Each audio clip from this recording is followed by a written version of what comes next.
Pemirsa, gelaran Kejurda balap motor Honda IMI Aceh 2019 putaran keempat berlangsung di sirkuit NP Perkantoran Kota Janto, Aceh Besar. Kejurda ini memperebutkan tropi Bupati Aceh Besar.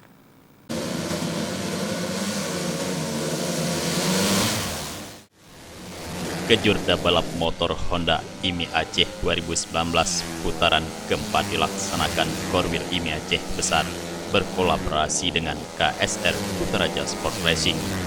Kejuaraan memperlombakan 2 kelas wajib expert, 2 kelas wajib pemula, serta 3 kelas khusus OMR Honda.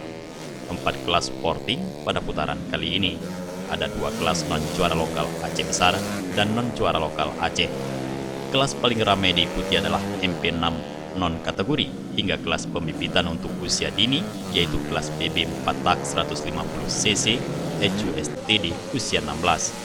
Kita saksikan memang event resminya dari Pemprov MI Aceh dalam rangka mencari bibit kemudian menjadi juara Aceh pada setiap tahunnya.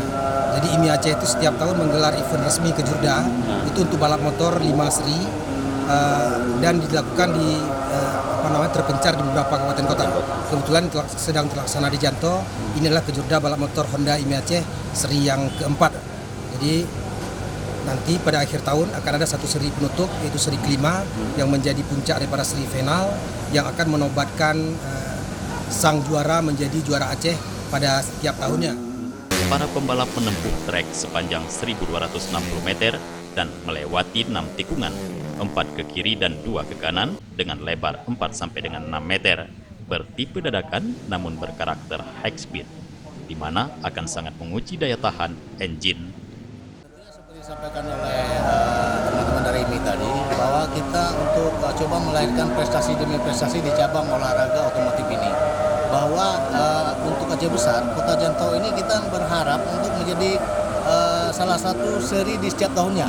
Selaku tuan rumah kita akan siap untuk menyambut untuk menggelar kegiatan ini semakin baik dari masa-masa yang akan datang. Kejurda balap motor Honda IMI Aceh 2019 merupakan salah satu event spesial karena untuk juara umumnya akan diganjar 3 sepeda motor Honda persembahan Kapela Honda, yakni untuk kategori expert dan pemula, serta OMR Honda. Dari Janto Aceh Besar, Tim Liputan Aceh TV melaporkan.